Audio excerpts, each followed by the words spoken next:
Hello, everyone. I believe we are now live.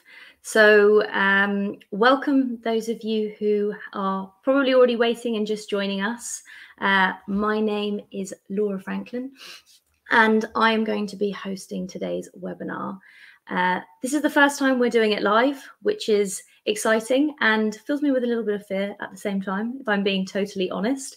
But I'm sure we're going to have a great session. Well, I think we're going to wait a minute or two to allow for people to join us. And while we are waiting, would really love to hear from people, to know where people are connecting in from. I know we often have a very multinational group of people who are joining our webinars. So always lovely and wonderful to hear from people.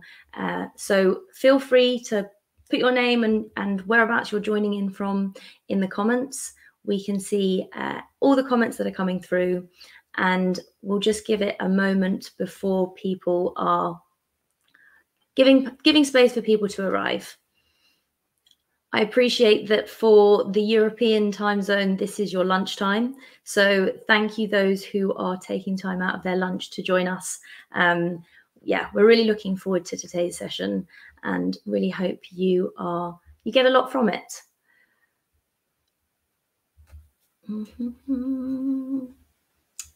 So yeah, those of you who are just joining, we're going to give it a moment or two before we get started. I can already see that we've got some comments coming through.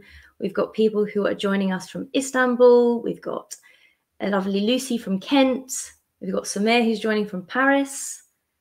We've got some people from USA, London, Chicago.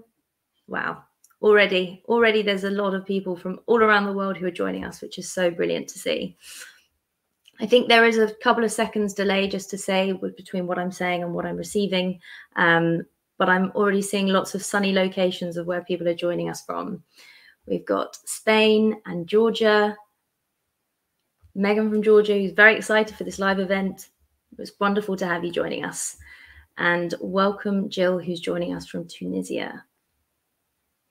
And ciao from Italy and Barcelona.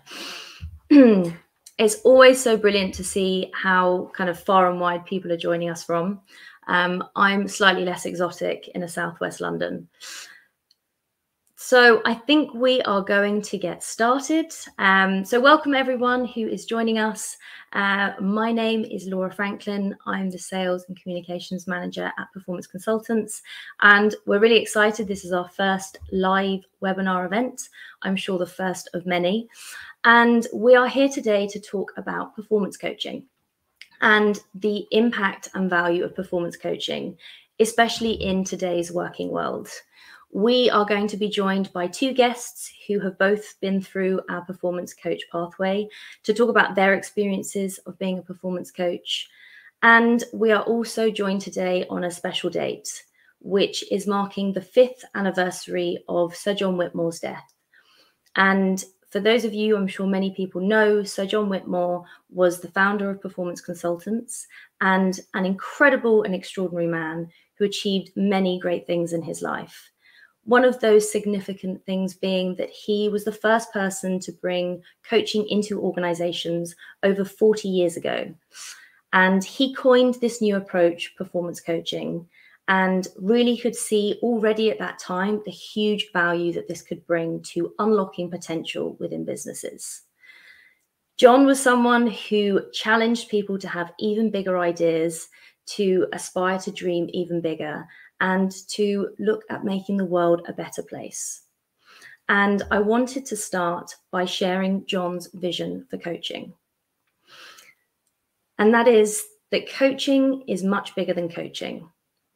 It is a way of being that the whole world needs to get to, where the core theme is compassion for all people and caring for all of nature.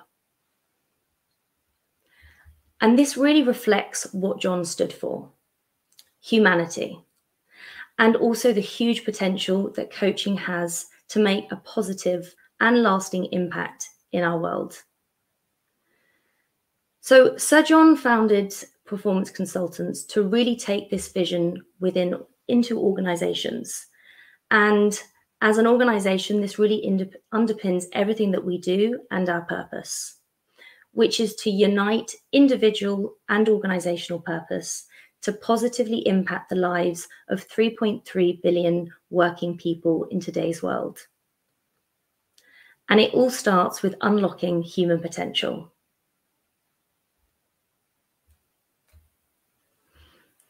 So to look at what performance coaching actually is.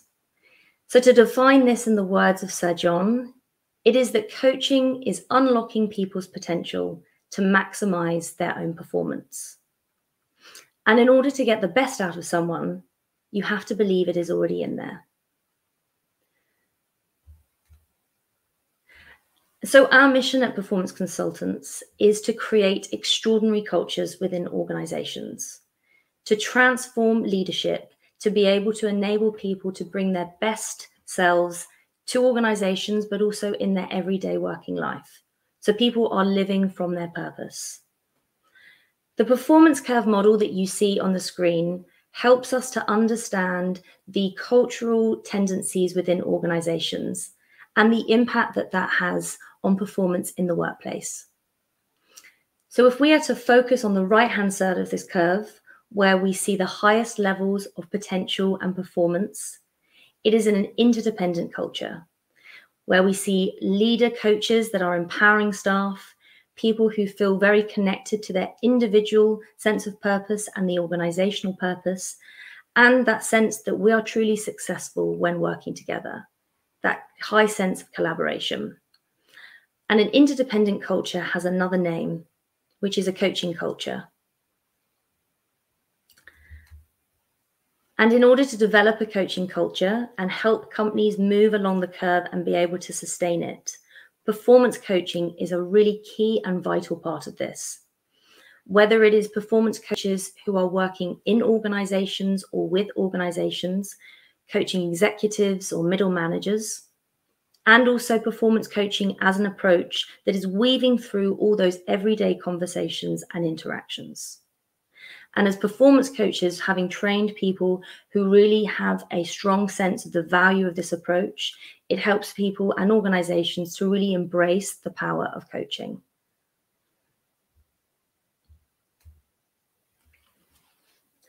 So thinking about, as a world-class performance coach, the value that you are able to bring to individuals and organizations. It is about being able to support and challenge leaders to thrive in today's uncertain world, where, as we are always already facing in day-to-day, the new complexities of the different ways of working, and people need to be far more flexible and agile than they ever have before. As a coach, to be able to inspire behavior transformation, to enable shifting mindsets and allow people to break out of those limiting beliefs. And really importantly, as a coach, to be able to connect individuals to their potential and their purpose. Allow people to draw from their source of inspiration and what is it that motivates them and is going to commit them to be able to perform at that higher self.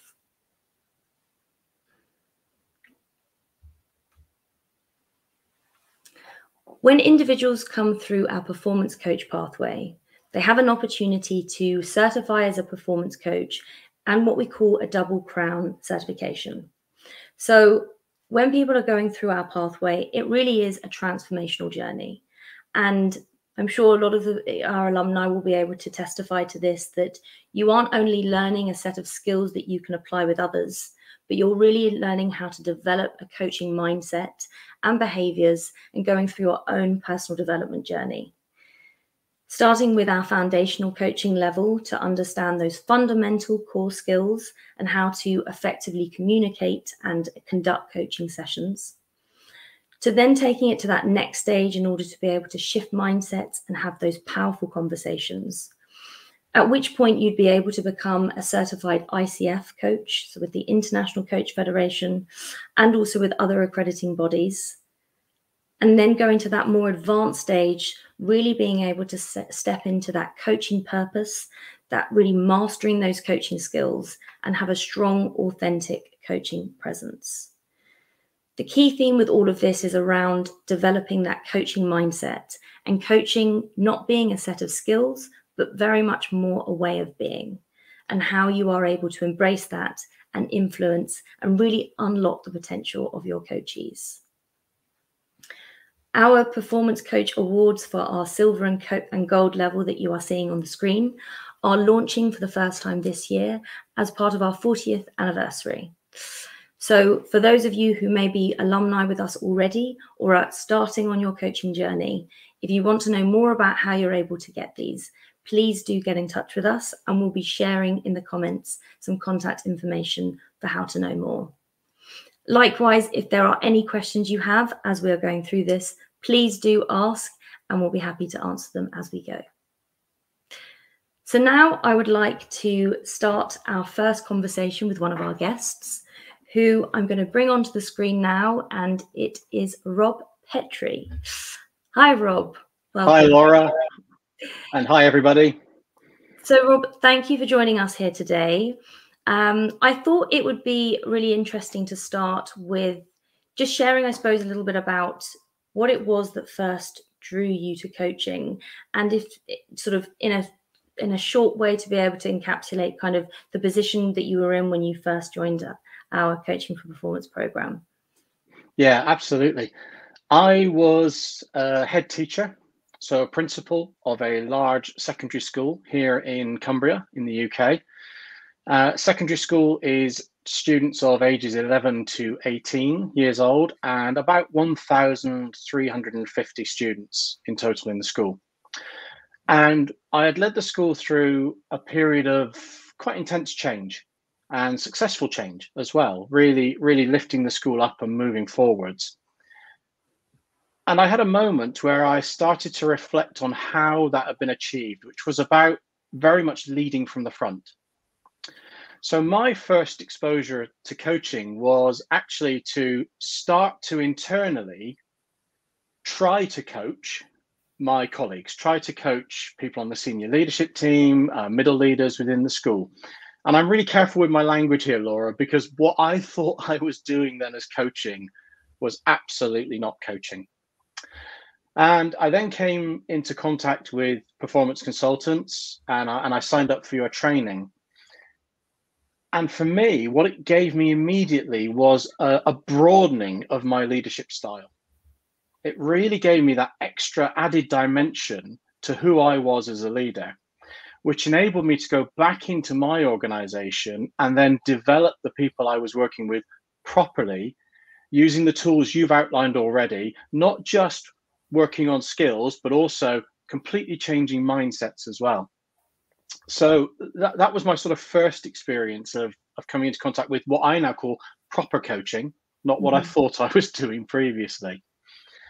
I think throughout the training, one of the things that really struck me as well was the amount of things I learned about myself, the amount of inner work that you do. Coaching training with performance consultants isn't just about equipping you with a set of skills that you can use with other people. It's also about equipping you with some very deep reflection of yourself and the ability to partner with people and work with people who help you unlock your potential as well as you're going through that training. So one of the biggest learning points for me throughout that training was not just the coaching skills, but was also learning some things about myself where I had limiting beliefs, where I had some blockages, and working with the cohort that I was with and with the trainers at PCI to get those unblocked as well, so that therefore I could really step into becoming a coach.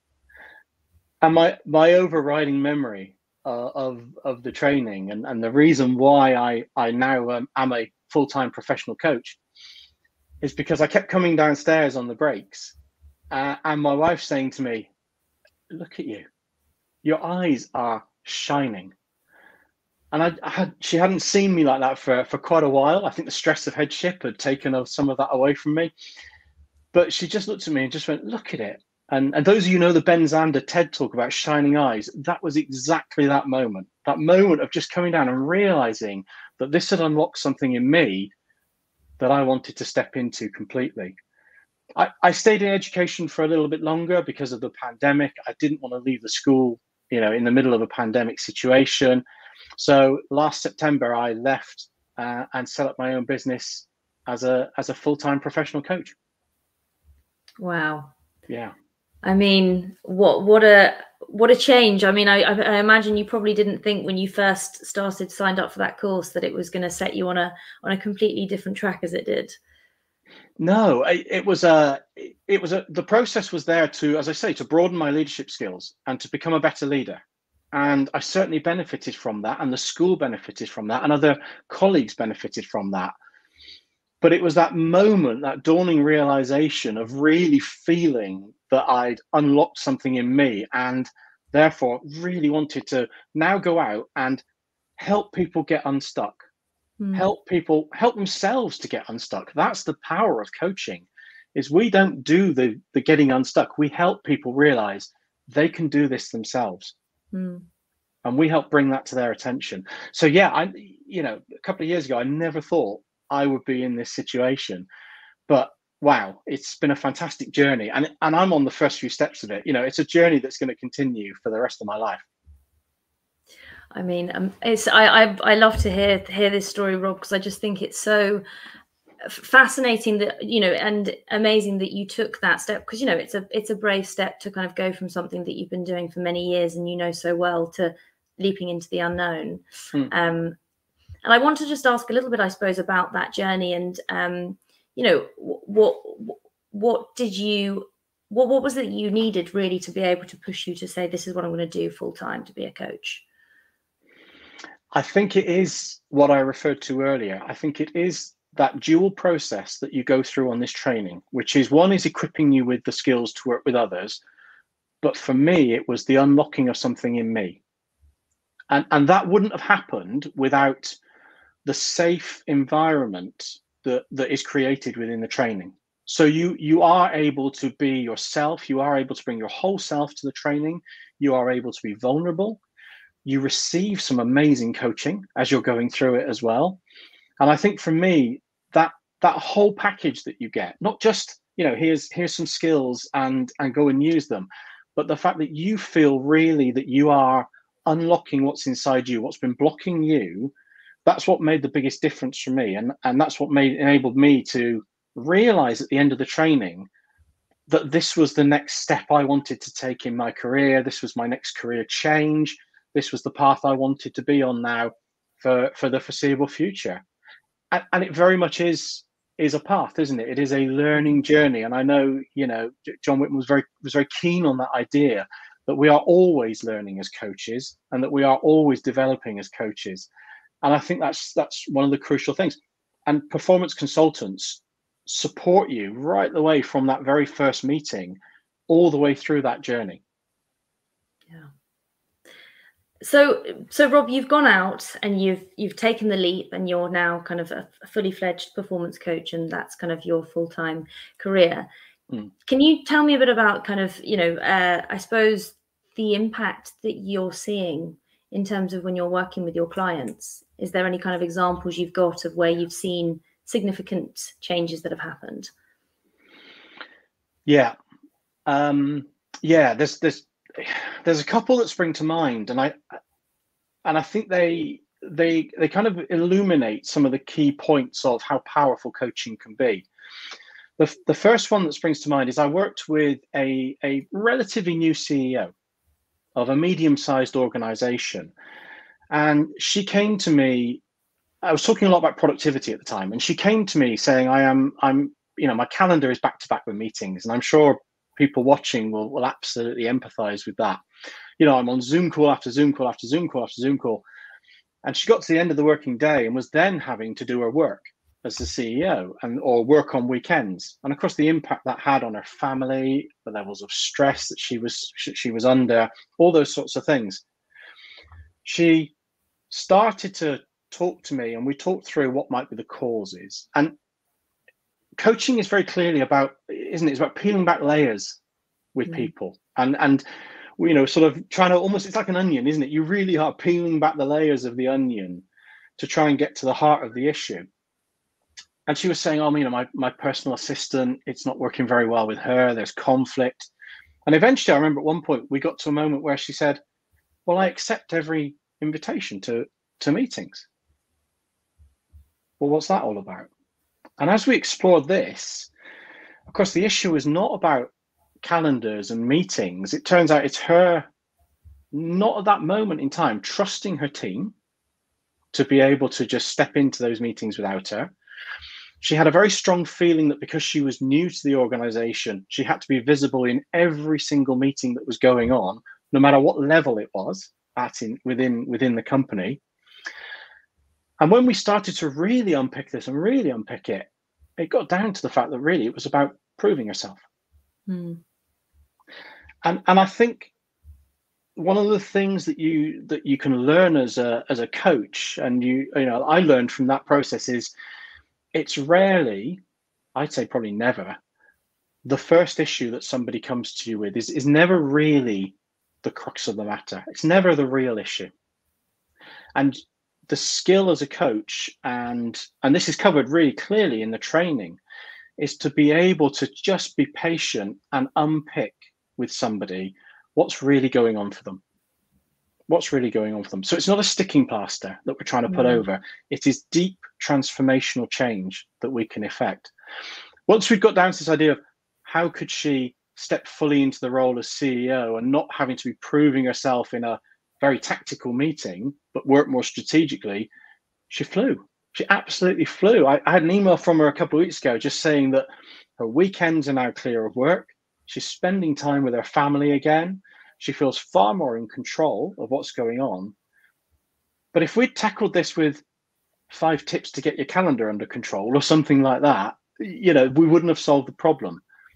The power of coaching is to realize the first issue is not always the real problem that you need to solve. So that's the impact of that, of course, is then huge, because it ripples out across not just her work, but it's on her personal life. It's on her, ability to go to the gym and things like that. It's huge. And that's the power of really deep transformational coaching. Yeah. So that's one thing. And I can share another if we have time. Yeah, no, thank you, Rob. That's fantastic to hear. In an example, just with one client, as you say, that's a huge transformation in that individual's life, and kind of claiming back their time and understanding those root causes. I'd love to hear as well, and this is just me being curious, is how do you know when your coaching is impactful? That's a really great question. There are moments when you are coaching somebody when you see it really clearly. Because one of the key skills that you learn in the training is to be over there, is to be fully present with that other person. And because you're in that moment with them and you're fully present with them, whether it's consciously or subconsciously, I think it varies, but you sense that turning point for them. You sense that moment when it has that impact. And it manifests itself in different ways. Some people will literally, their eyes will open, their jaws will drop. They will suddenly realize something about themselves that deep down they probably knew all along, but that hasn't been made evident to them. For other people, it's the silence. It's that very deep silence that you sense, and having that skill and that patience to sit there with that silence and allow that person to be in that silence, because at that moment, that's when the magic is happening for them. That's when it's transforming their life. And to almost sort of step back at that point as a coach and leave them in that moment to be able to process that however they need to. So yeah, I think you really do sense it. And then of course, longer term, you build on that as a coach. You build on those positives, you build on those strengths. You're always looking forwards. And so therefore you start to see how that then, as I said earlier, but with the example, how that trickles out into people's lives. And it is people's lives. It has a huge impact on their work and a huge impact on their organization.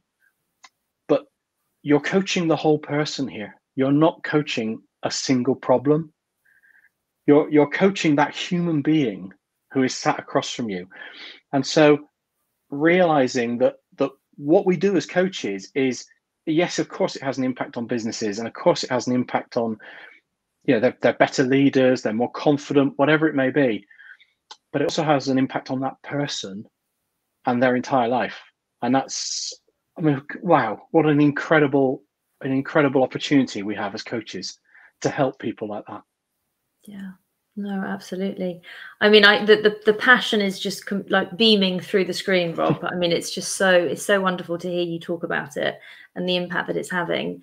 And I suppose I just would love to hear as well, you've come from the two different sides of the coin, right? Someone who was a leader who wanted to develop this as an approach to use within leadership, and now as a kind of a performance coach. Thinking back to kind of your previous role and how you use this, what would you say, specifically looking at kind of how things have shifted in terms of the working world, would you say is the kind of the benefits that coaching can bring to leaders who are working in organizations today? There are so many. There is clearly, as a coach, you cannot be an effective coach without a high level of empathy. And I think as we sit here with everyone working in different situations, having gone through an incredibly stressful couple of years, bringing that empathy to work and that understanding is an incredibly powerful tool that leaders can add into their toolbox.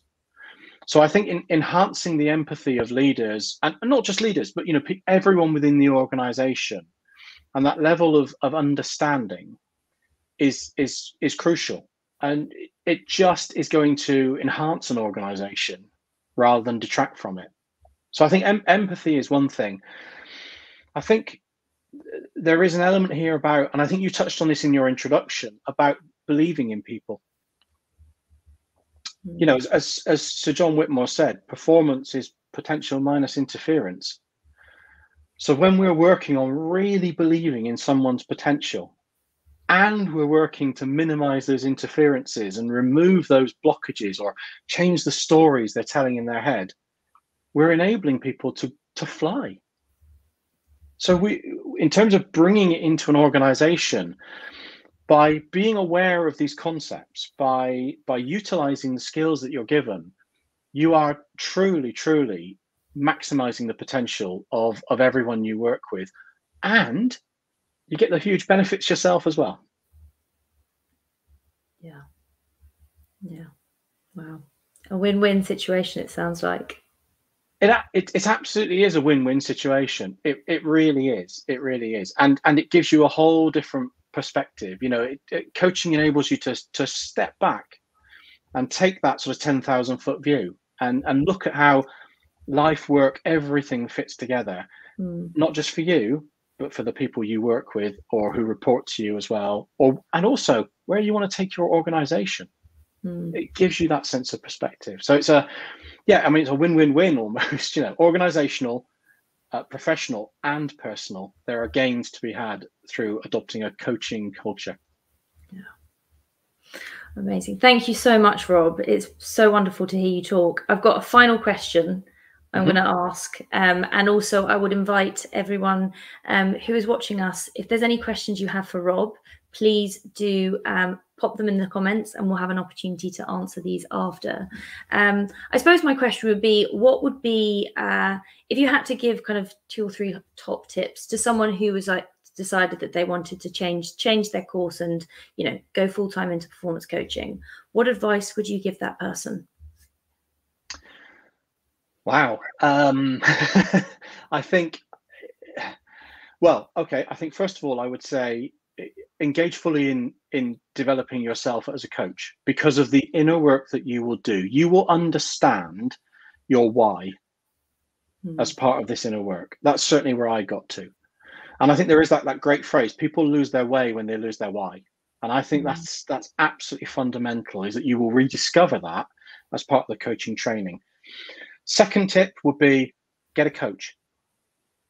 Get yourself a coach. I work with a couple of coaches at the moment who are coaching me, because, as I said, it is a journey. You are always developing. You are always learning and progressing, and having that space to reflect is absolutely crucial. I think those would be the sort of top two that would spring to mind immediately, I think. Yeah, so valuable and important about connecting to that why, connecting to that purpose, isn't it? To understand, what is it that's driving you? Yeah. Brilliant. Thank you so much, Rob. Really appreciate it. Pleasure. And I appreciate you coming and sharing. And as I say, if you have any questions for Rob, I mean, we could have spoken for far longer, I know. I'm mindful of time. But yeah, if there's any other questions that you have for Rob, please do pop them in the comments and we'll be able to come back to those. But thank you, Rob. Appreciate that. So our next guest who we have joining us is Malcolm Webster, who should be joining me on the screen in just a moment. Hi, Malcolm. Welcome. Hi, Laura. And I have to say a special thank you, Malcolm, for joining us, because this is very early morning for you. Can you just share what time in the morning it is over there? It is now just gone 5:30 in the morning. I'm on the west coast of Canada. And what is it, the east coast of Canada that you are? West coast. West coast, yeah, I thought so. Victoria, British Columbia. Yeah, so huge, massive thank you and appreciation for the commitment for joining us so early. I hope you've got your coffee with you to keep you going at this time. But Malcolm, I thought it might be helpful just to maybe just share just briefly around your your journey with coaching. And I know yours is a slightly more extended journey, but certainly kind of the last couple of years, the journey that you've been on with coaching and kind of where it's got you to this point today. Sure. Yeah, I came to coaching, or should I say formal coaching, because a bit like Rob, I think I found myself coaching as a major portion of my work in the last sort of 10 years of my executive life. My background was in packaged goods marketing. And, as you get increasing responsibilities and you have bigger and bigger teams, and you're charged with, things like succession planning, you almost fall into coaching in the corporate environment, or at least you did, back then, 10, 12 years ago. So I came to coaching with really an interest in human development, in people development in the workplace. And in 2012, I left my corporate role and I became a part of the TAB organization, the Alternative Board, which is a global organization that trains coaches and facilitators to operate business owner and CEO peer boards. So I did my initial coach training there and started operating TAB first in Toronto and then out here in British Columbia.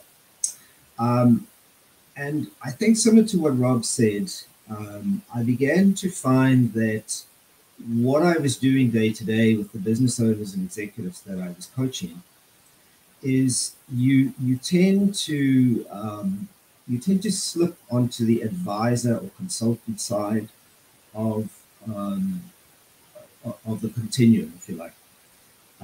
And I had sort of an unease about that.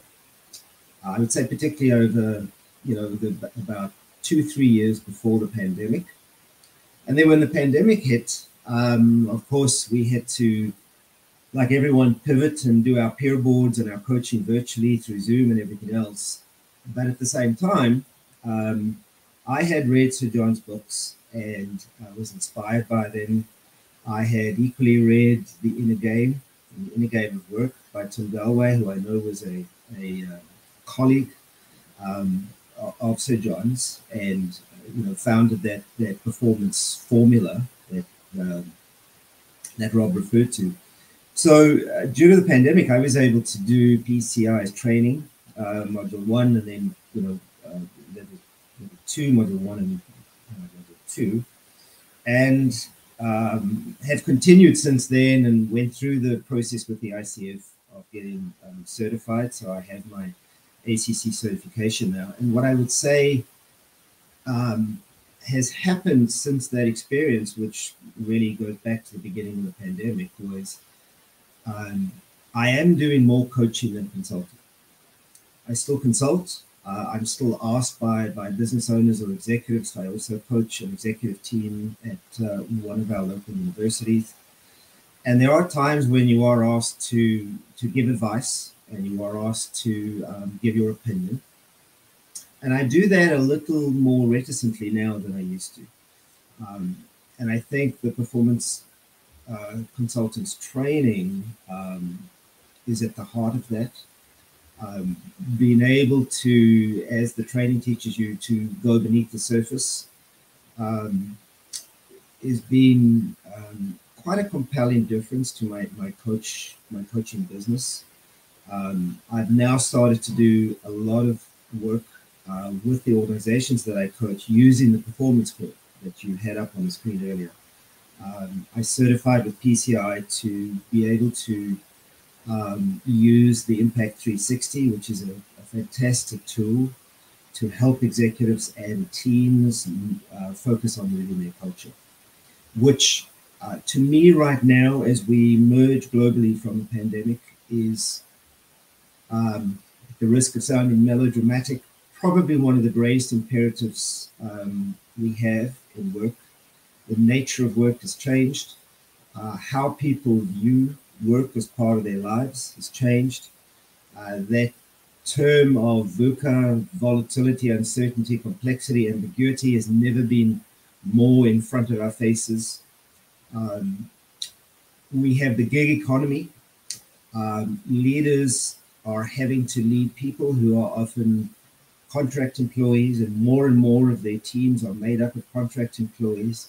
How do you engage? How do you inspire when 50% of your team is firstly only there in the office now 50% of the time because of hybrid work models? And also they may only be with your organization for a year. So the very nature of how to lead is fundamentally different from what it was, in my opinion anyway, just 3 years ago. And in my opinion, the real opportunity for leaders in this environment is to coach, is to coach their people and to move towards a coaching culture, because it's only by empowering people in a true interdependent way that you're going to get their hearts as well as their minds. Yeah. No, absolutely. And just for context for everyone, Malcolm referred to Impact 360, which is a 360 leadership assessment tool that we do, which allows leaders to be able to see their cultural tendencies and kind of where they are in regards to that performance curve model. Malcolm, because I know you're working within organizations and using these various tools in your coaching, and you just made a great point there in terms of it's kind of never been more necessary.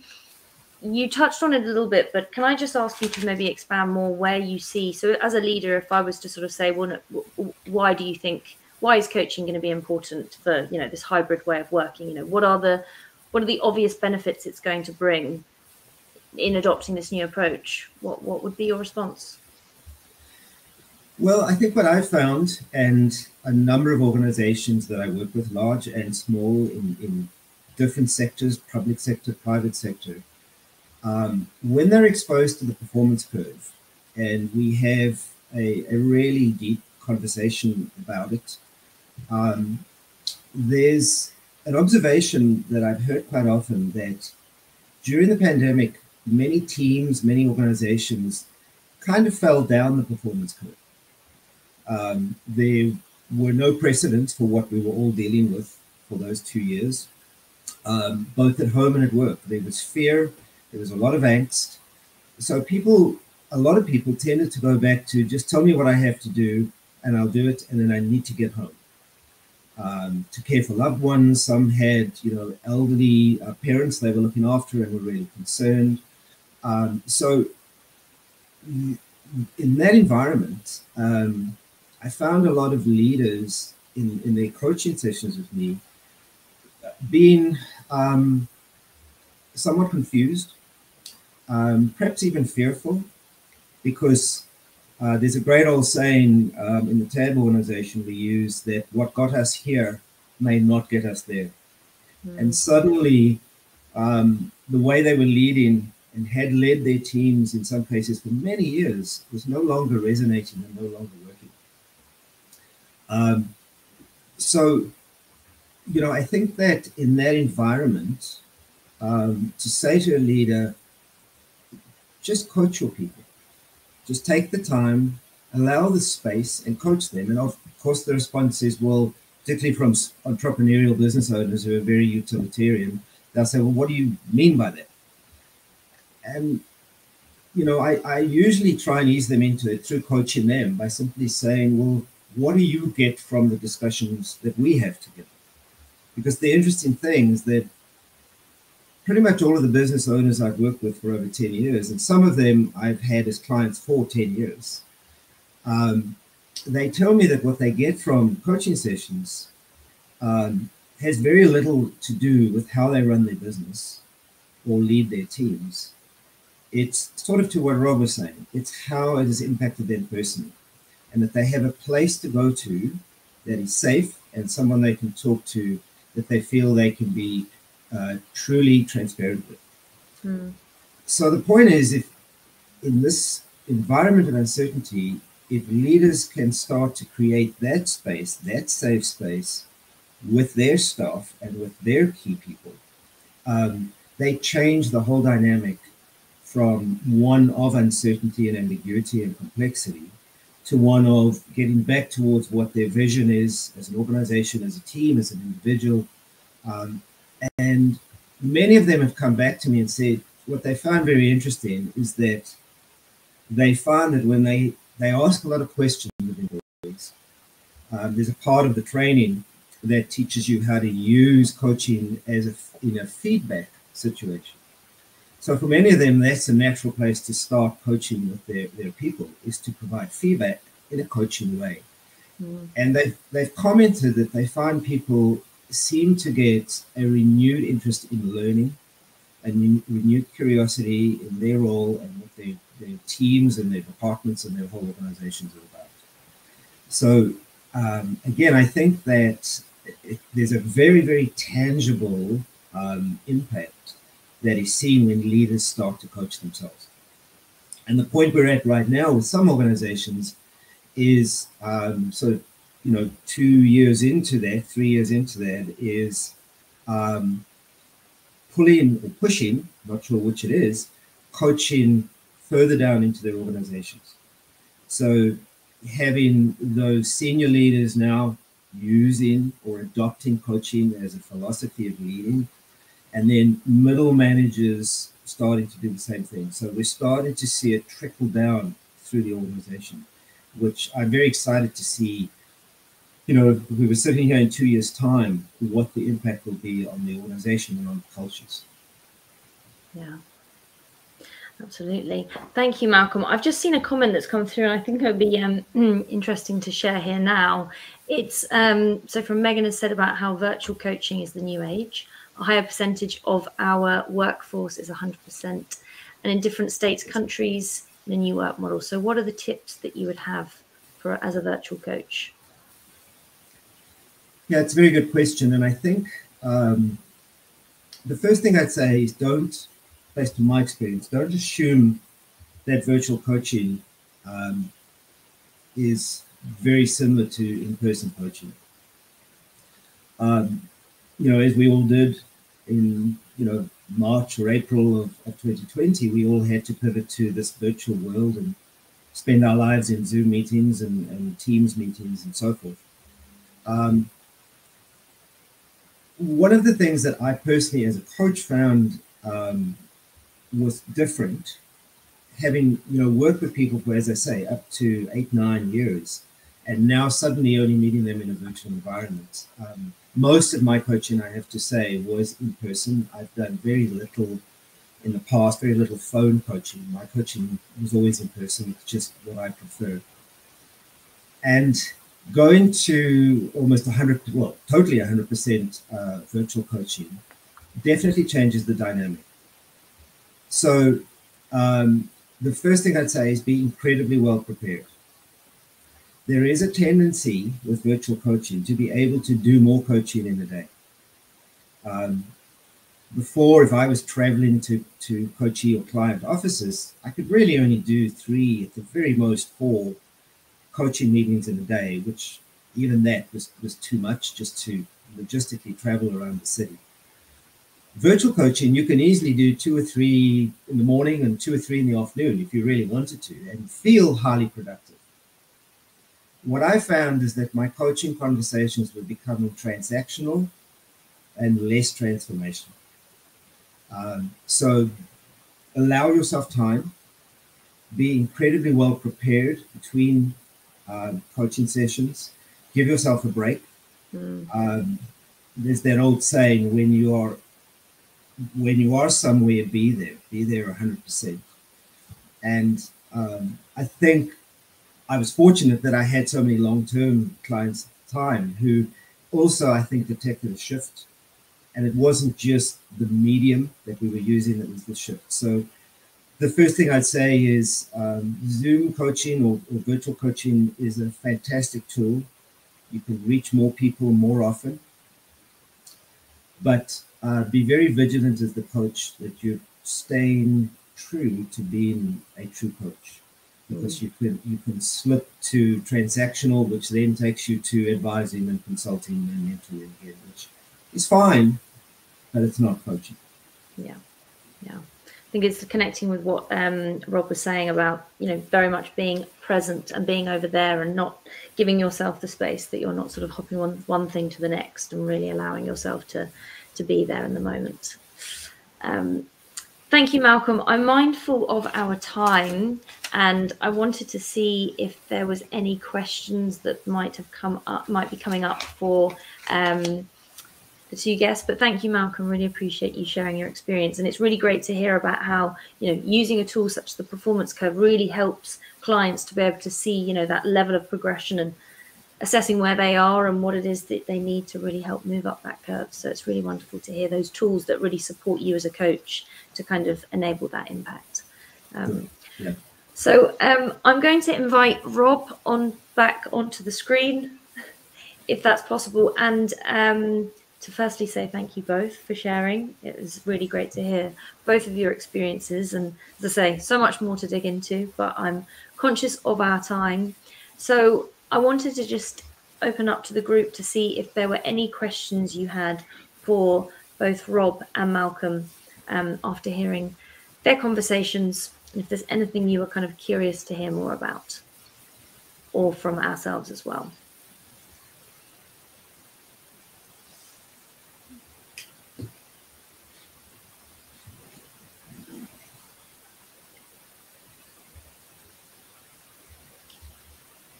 So I see just a comment, great insight from both Rob and Pete, really appreciated. So I see a comment which is, what is next for you both?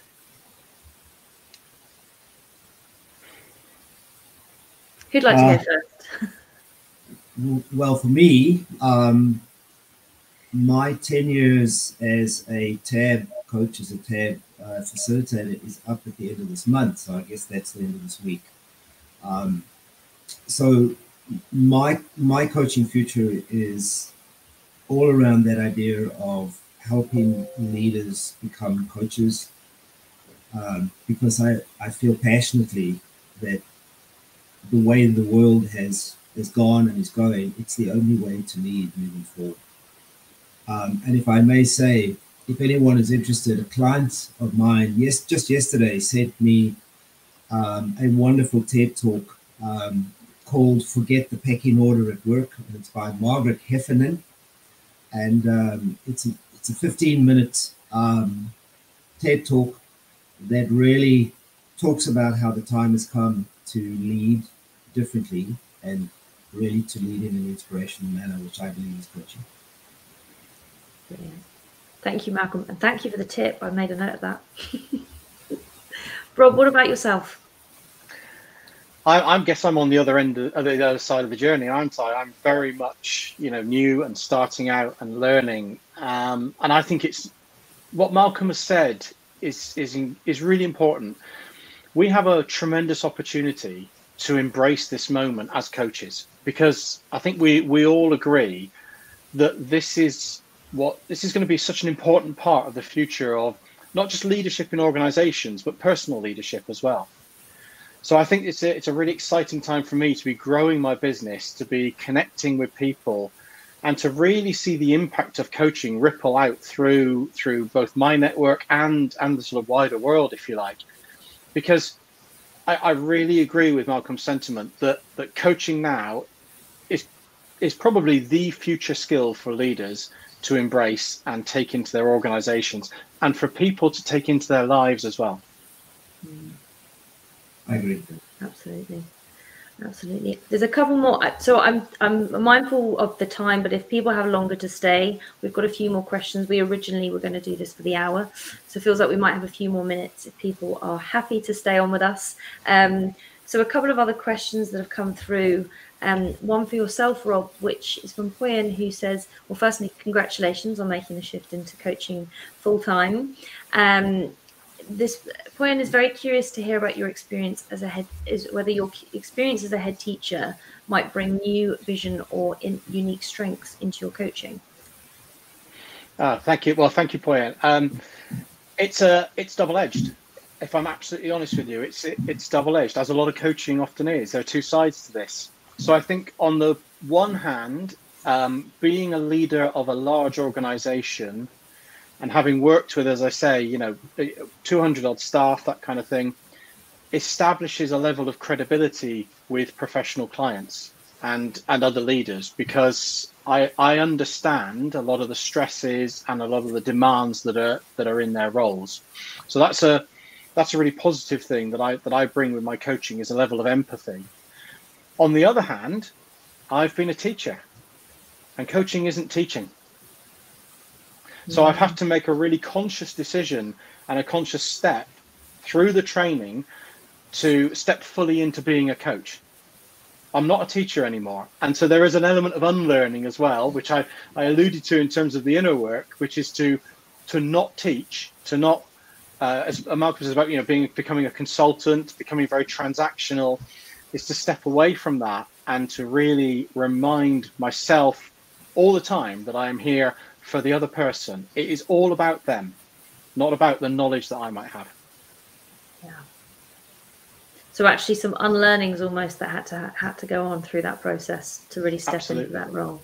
Yeah, definitely. No, that's really interesting. Thank you, Rob, for sharing.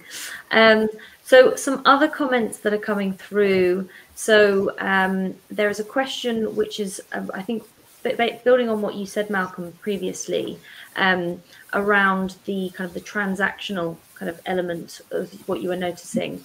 So it was if you could share your insights on how to balance transactional and transformational aspects according to the client's best interests. Sure. Well, I think the immediate answer is it's the client's agenda. It's always the client's agenda. There's a great quote in one of my coaching books that I've read. I think it's Marian Franklin, where she said, "Don't automatically believe what the client is saying, because if you do, you will become more transactional."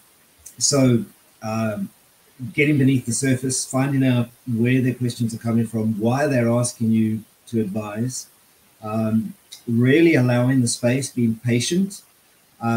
I also do a lot of behavioral assessments as part of my coaching, and I know my behavioral style, and I tend to be driven and impatient and all those things. So I have to be very, again, in the moment and conscious and curious. But it's really at the end of the day what the client needs. And I think Rob referred to this earlier, that it's pretty easy to simply use the skills. I think Sir John himself said it. Anybody can use the skills, but it's really the place that you take the client in that moment. And I think if you stay true to the principles that you internalize as a coach, it becomes, I wouldn't say easier, but it becomes more natural to stay on that transformation side. There is very seldom a need to be the advisor. Yes, there are times when I ask their permission. I say, can I take my coach hat off and can I put my advisor hat on for 1 minute? If they say no, and I've funnily enough had that happen, which was surprising, then stay where they want you. That's how I'd answer that. Yeah. Brilliant. That's really insightful. Thank you, Malcolm. So just a couple more I think we've got time for that I'm going to pick up on. So Malcolm, this is again, well, a question I think based off what you said, but please, Rob and Malcolm both do chip in where you see fit, which was a question on in regards to the benefits that leaders get from coaching themselves. Is there any tip in regards to, I suppose, embracing that coaching approach, but any tips to encourage them to do more self-coaching? For me, let's not forget that there's a strong accountability element to coaching. I think you learn in the performance consultants training that there's really two main things you can do as a coach. Is you can raise the person's awareness and you can raise their responsibility. Once the awareness is there with a leader and they start to internalize what you're discussing. And there's another great saying that says coaching is all about the work that happens between the coaching meetings. So if you can hold them accountable to what they've done when you meet them the next time, you can soon take them to a place of realizing themselves how much they are or are not coaching. My experience is that for some it's much more difficult. They tend to have a natural fear of giving up control. And I think it was another one of Sir John's, maybe Tim Galway, who said, leaders have to know less and trust more. And I think that's a good mantra to hold leaders accountable to become coaches. Yeah. I love that. Leaders need to know less and trust more. Absolutely. And I suppose with this, where people aren't physically there and with this hybrid way of working, that's never been more relevant, that statement today, as it ever has. Yeah. Brilliant. I am mindful that we are coming to the end of this time. I'm going to see if there is any more, but I mean, it's just been so insightful. I'm just seeing so many comments about how helpful it's been hearing your responses to these questions. So I think a lot of learnings that are being taken away here. I've got one final question. I appreciate I can't get through to all of these, so any more questions we haven't answered, we'll see if we can do some sort of follow-up. But there is a question around coming back to this virtual element. So having gained insight into virtual coaching, what is your preference? And I'll ask Rob first, and Malcolm, please do respond as well. What is your preference regards to face-to-face or virtual coaching? Predominantly for me, most of my coaching, the 90% of it has been virtual. And so therefore, that's what I have the greatest experience in. And I think listening to what Malcolm said earlier in response to another question about being very aware of the sort of traps you can fall into with virtual coaching are really important. I think there is a tremendous power in virtual coaching. I think it has globalized coaching in a way that we couldn't imagine possibly a couple of years ago. I've coached people in Australia from here in the UK. Malcolm's joining us here from the west coast of Canada. This has opened up the world to access great coaching, and that's got to be a really good thing. But I would really echo his point that you have to have that time for preparation and also for reflection after each coaching session as well. So it's not an hour session, it's time before and time after as well. I think one of the challenges of virtual coaching is holding the silence, because people's nature or natural instinct in Zoom calls is to fill that silence. And I think as a coach over Zoom, one of my learning points has been very much to really consciously hold that silence and hold that space for the client, because that's, as I said earlier, that's often where that magic happens. So I think virtual coaching has a huge number of benefits. And I think the fact that it's opened up and globalized our industry has got to bring benefit to more people, which has got to be a great thing. Yeah. So well said. Is there anything that you'd add, Malcolm?